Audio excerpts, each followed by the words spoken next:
পেতেন তাহলে আপনাকে নামাজ না পড়লেও চলতো, দান না করলেও চলতো, রোজা না করলে চলতো, কিন্তু মরে যাওয়ার পরই তো বেশি অশান্তি।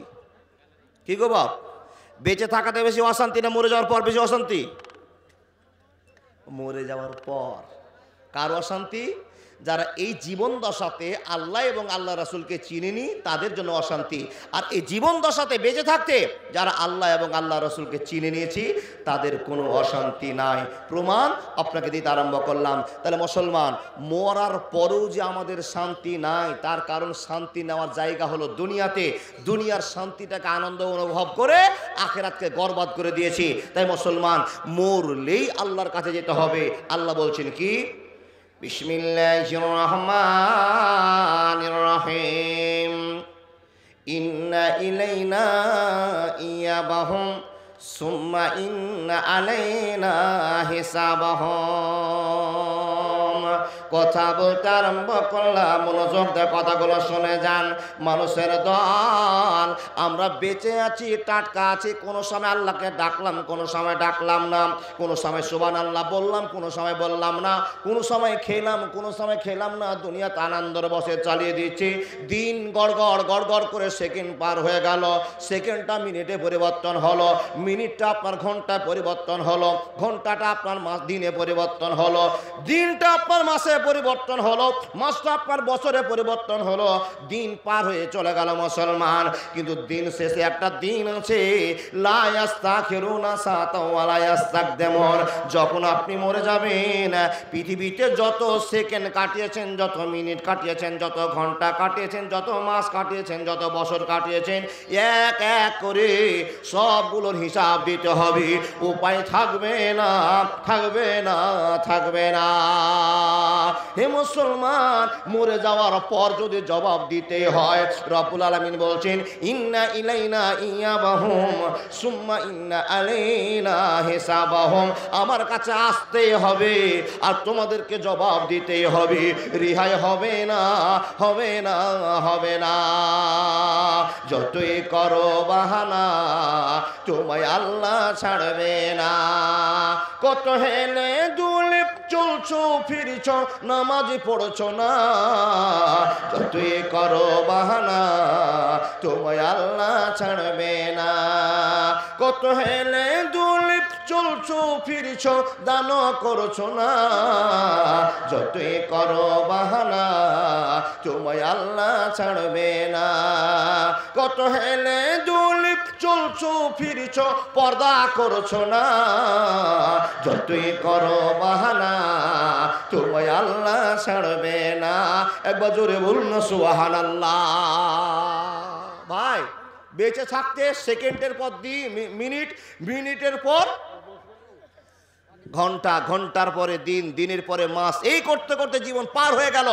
পার হয়ে জীবনের শেষে যে আপনাকে ধরার মতো জায়গা তৈরি হয়ে আছে, রব্বুল আলামিন বলছেন ইন্না ইলাইনা ইয়াবাহুম সুম্মা ইন্না আলাইনা হিসাবাহুম। আমার কাছে আসতে হবে আর হিসাব দিতে হবে। প্রতিটা ঘন্টার, প্রতিটা সেকেন্ডের, প্রতিটা মিনিটের, প্রতিটা দিনের হিসাব আমি কোষে কোষে আমি আল্লাহ নিয়ে নিব। সেই দিন হিসাব দিবেন কি? আমার ভাই ডান দেখতে বললো জান্নাত পাবেন, তো আল্লাহ যদি রাজি হয় তাহলে পাবো। তো আল্লাহকে রাজি করেছেন কি দিয়ে? আপনি চট করে বলবেন মুসলমান, চট করে আপনি উত্তর দেবেন মৌলভী সাহেব, ও ভাই এন্দাদুল, বেটা এন্দাদুল, আমরা যে নামাজ পড়ি, আমরা যে রোজা করি, আমরা যে দান করি, আমরা যে সাদকা করি, হ্যাঁ, নামাজ রোজা দান খায়রাত সত্য কথা যত আমল আছে সবই যদি করতে পারেন তাহলে আপনি জান্নাতের আশা করেন। আর যদি নামাজ শুধু পড়েন, রোজা যদি করেন, এই দুটো কাজ করে আপনি বসে আছেন আমি জান্নাতে যাব, নেভার, কিচ্ছুই জান্নাত পাবেন না। তার কারণ আপনাকে এখন হিসাব দিব, টনটনিয়া হিসাব মাথায় করে নিয়ে যান। কিসের হিসাব? নামাজ রোজা করে জান্নাত পাওয়া যাবে না। জি, আপনার মাথা হ্যাং হয়ে গেল। মৌলভী সাহেব, এতদিন শুনলাম যে নামাজ ছাড়া জান্নাত যাওয়া যাবে না, রোজা ছাড়া জান্নাত যাওয়া যাবে না, আর আপনি ফের ওয়াজ শুরু করেছেন নামাজ পড়ে জান্নাত পাওয়া যাবে না। হ্যাঁ, হিসাবটা আপনি এখনো বুঝতে পারেননি বাপ। নামাজ না পড়লেও জান্নাত যাবেন না, আর নামাজ পড়েও জান্নাত যাবেন না। ঝামেলা তো আটকে গেল, বড় ঝামেলা। নামাজ না পড়লেও যাব না, আর নামাজ না পড়লেও হবে না। তাহলে কি করে বুঝায় আপনাকে? এ মানুষ, কিছু কিছু লোককে দেখবেন the foundation of Islam is best 0.5 characteristics. আপনাকে বলি ইসলামের মূল খুঁটি কটা? এই কথা বলুন। 5টা। এই ছোট্টগুলো জানা আপনারা জানেন না বাপ? মুখটা খুললে যে আপনার নেকি হবে, নাম্বার বাড়বে, এটা আপনি জানছেন না? সবাই বলুন তো একবার, আস্তাগফিরুল্লাহ, হাল্লাজি, কই জোরে বলেন না, হাল্লাজি লা ইলাহা ইল্লা হুয়াল হাইয়ুল কাইয়্যুম ওয়া আতুবু ইলাইহি। বাচ্চাগুলো খৈনি খাই না, তাই সমস্যা নাই, আপনারা খৈনি খান তার জন্য কলতে সমস্যা আছে। এই দেখেন হাসিটা বুঝতে পেরেছে। আল্লাহর বান্দা হিসাব দিচ্ছে আপনাকে, হিসাব নিয়ে যান।